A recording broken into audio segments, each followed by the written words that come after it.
Good morning, guys. So today magre-review tayo ng power station yung nabili ko sa Shopee.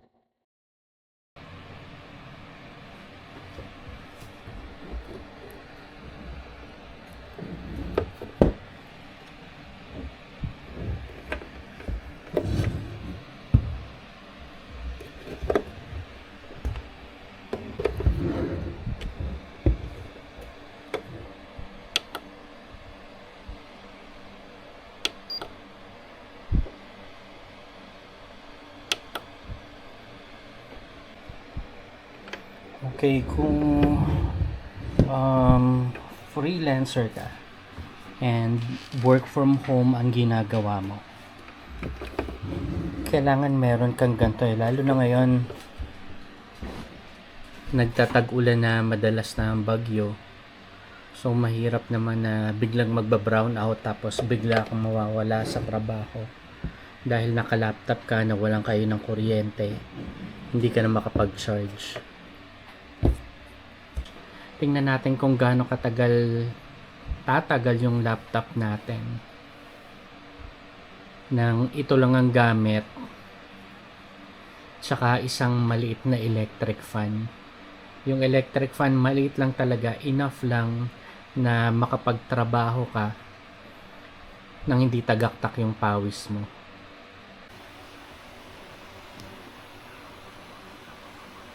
So, ayan ang setup natin. Bare minimum lang.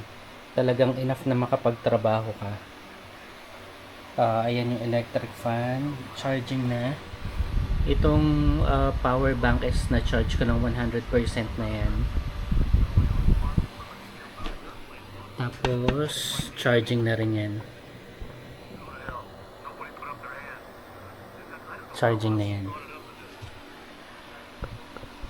Tingnan natin kung ilang oras bago mag 0%.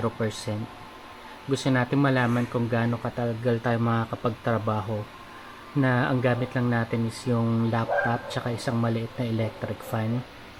So 10:30 na ng gabi. Okay. So 2 oras na halos yung paggamit natin dito sa power bank. Electric fan and yan yung laptop, dire-diretso lang siya. We are at 80% pa rin yung power station natin. Isabay na natin yung pag-charge ng cellphone.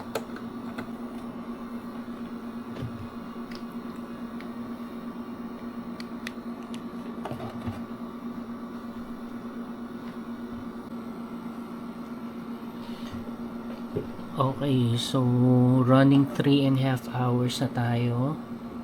Okay, full charge na yung phone natin. Tanggalin na natin yan.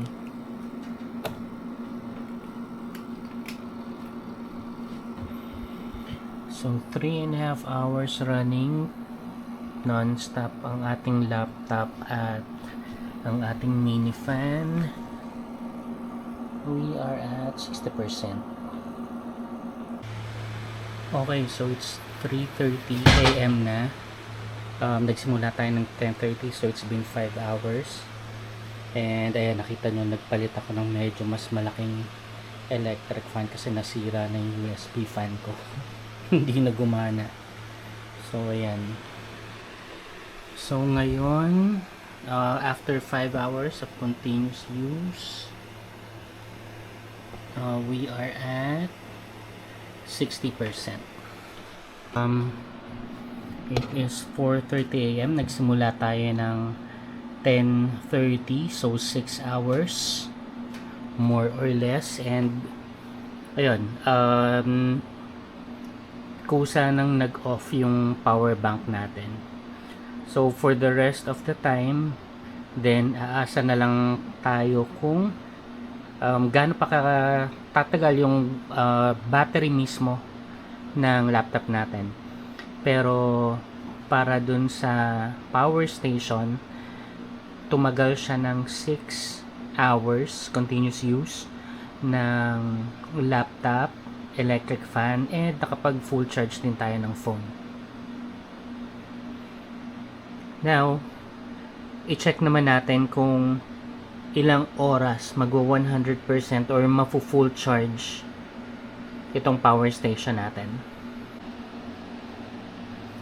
So, ayan na, sinaksak na natin siya. 4:30 AM natin siya sinaksak. Ayan. Starting na.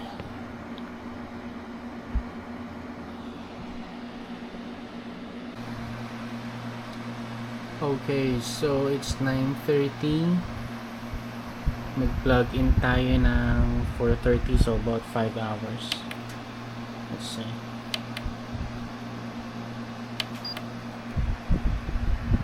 And there it is, 100%. Okay, so it takes 5 hours to charge para maabot ang 100%.